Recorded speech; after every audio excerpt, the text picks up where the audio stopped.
हम तुम्हारे साथ हैं। जीत हमारी इंशाअल्लाह, जीत हमारी इंशाअल्लाह।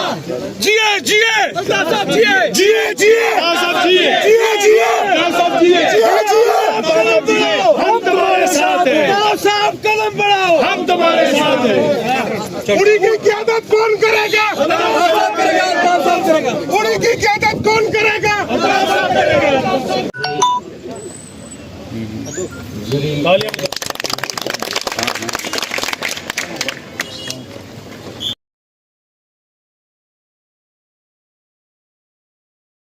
हुआ था, मैं उड़ी आया नहीं था, तो अपने साथियों से मिलने के लिए आए थे। तंजीमी अमूरात पे तबादला ख्याल किया, कुछ लोग नए ज्वाइन करना चाहते थे, उनके साथ मिले और 3 दिन इसलिए यहाँ हैं कि साथियों के साथ बात करेंगे। पंचायत इलेक्शन जो आने वाले हैं उसकी तैयारी कैसे की जाए, तंजीम को कैसे मजबूत और करें।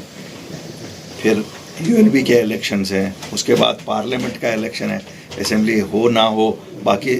इसलिए आज का पूरा विजिट जो है वो ऑर्गेनाइजेशन को स्ट्रेंथन कैसे किया जाए, नए चेहरों को कैसे आइडेंटिफाई करें, जो पंचायत में जिनको फील करें, ULBs में फील करें, इसीलिए आया हूँ यहाँ। साथ ही जब इंसान कहीं आता है तो लोग भी आते हैं, लोगों की मुश्किलात भी जो कुछ हल कर सकते हैं वो सुनें। सर ST के बारे में आपकी क्या राय है? जो बॉर्डर एरिया, जो पहाड़ी इलाकों में रहते हैं कश्मीरी, क्या वो डिजर्व करते हैं ST के लिए? ये हमारा मानना है कि जो जहाँ रहता है उन हालात में उनको बांटो नहीं, उनको सबको दे दो हालात। लेकिन अब कहते हैं ना, अभी किसी को दिया ही नहीं तो हम लड़ रहे हैं उस पर। जो चीज़ अभी हवा में है, हवा में जो चीज़ है उस पर हम लड़ रहे हैं। अभी तो किसी को कुछ नहीं दिया, इन सबको मिलना चाहिए। यहाँ तो लोगों के हालात ऐसे हैं, तो हमारा मानना है कि लोगों को जिसका जो हक है उसको मिलना चाहिए। अल्ताफ साहब, जम्मू कश्मीर में आप अपनी पार्टी को कहाँ देख रहे हैं? देखिए, हम एक नई जमात हैं। उस वक़्त पे हम वजूद में आए जिस वक़्त लोग बहुत परेशान थे। वो वक़्त था जब 370-35A हिंदुस्तान की सरकार ने यहाँ से रिमूव किया था। लोगों में बहुत गुस्सा था। लोगों ने अक्लमंदी ये की कि उन्होंने सड़कों पे आके एहतजाज नहीं किया, लेकिन गुस्सा दिल में ही अंदर था। और कहते हैं ना, जब अंदर कोई चीज़ इंसान के दिल में हो वो बहुत टाइम तक रहती है। वो गुस्सा तो लोगों में है, लेकिन साथ ही लोगों ने अमन के लिए भी सिग्नल्स दिए। जितना आप देख रहे हैं ये सब कुछ अमन जो हो रहा है वो लोगों की ख्वाहिश के लिए, क्योंकि लोगों को ख्वाहिश है कि आप अमन रहे। जब अपनी पार्टी को उस तनाजुर में देखता हूँ तो उस वक़्त पहले जब हमने पार्टी बनाई तो लोग नाराज़ हुए कि अल्ताफ़ बुखारी को क्या ज़रूरत थी, इसको तो अल्लाह ने सब कुछ दिया था, ये क्यों सामने आया। किसी को लगा शायद दिल्ली का एजेंट बना, तो यहाँ सबसे पहले तो वो इल्ज़ाम लगता है। किसी को लगा कि BJP का एजेंट बना, किसी को लगा कुछ और बना, किसी को लगा शायद हमारे वोट कश्मीरियों के बांटने के लिए।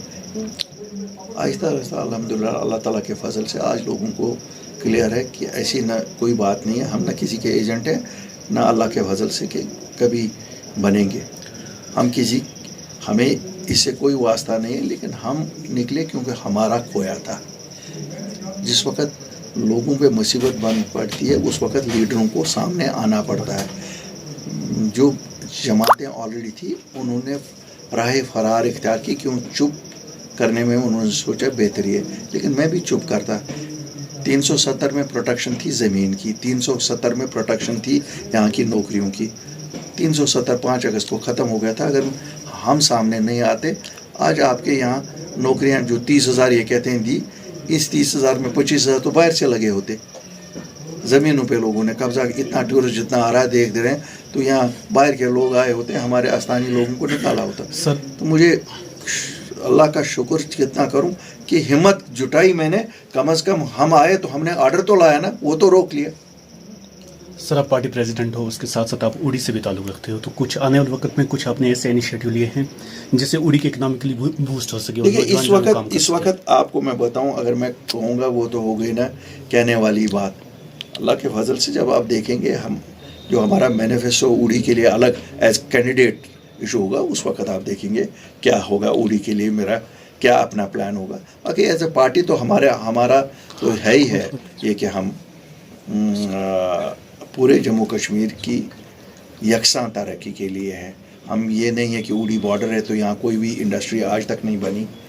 उड़ी में आपको पता है यहाँ नाशपाती सबसे ज़्यादा होता है।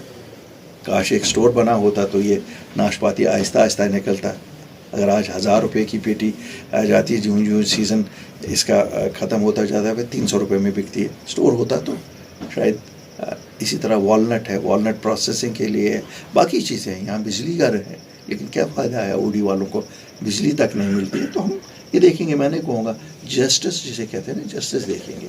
सर, अगर उड़ी बोनियार की डेवलपमेंट के बारे में बात करेंगे तो यहाँ पे जो है सलामाबाद एक गांव है जहाँ पे 7000 की आबादी है, लेकिन अभी तक जो है रोड वहाँ पे नहीं बना है। मैं तो अभी टिट्स एंड बिट्स ही उठा रहा हूँ इस कॉन्स्टिट्यूंसी के, लेकिन सलामाबाद के रोड के बारे में अभी तक किसी भी लीडर ने बात नहीं की। देखिए, हम तो अभी शुरुआत में ही हैं। जो लोग पिछले 75 साल से यहाँ जिन्होंने लोगों की खिदमत की है, तो अगर उन्होंने पिछले 75 साल में नहीं किया, हम तो लोगों को यकीन दिलाते कि जिस वक्त भी इलेक्शन होंगे, सरकार जो भी आएगी, मैं नहीं कहूँगा कि उनको सालों वेट करना पड़ेगा, कुछ दिनों में ही ऐसी चीज़ें उठाई जाएंगी। आपको मालूम है एक मसला आप जो आज सबसे बड़ा है, जिसे की तरफ मेरा जहन मैं आपको लेना चाहता था कि मुझे पता है कि आपके जहन में भी ये सवाल होगा कि हमारी जो मजहबी जगह हैं, मखदूम साहब हैं या दस्तगीर साहब हैं या दूसरी जगह हैं, आपने देखा होगा, या हमारी जहाँ पर भी दरगाहें हैं, वहाँ जो इस वक्त बीजेपी की चेयरपर्सन हैं, जो बीजेपी ने अवकाफ में अपनी चेयरपर्सन लगाई है, उन्होंने ऑर्डर निकाला कि जो हमारे पुराने मुजावर थे वो नहीं कंटिन्यू कर सकते हैं और वो उनके लिए कोई क्वालिफिकेशन रखती है। मैंने कल भी इस पे बोला और आज मैं ज़रा थोड़ा सा खुल के आपके साथ बोलना चाहता हूँ। हमें एतराज़ है, हमें एतराज़ इसलिए है कि हमारे मजहबी अमूर पे कोई बेजा मुदाखलत ना करे, और चूंकि ये बीजेपी से है, लोगों के दिलों में शकूक है, हमारे दिलों में भी शकूक।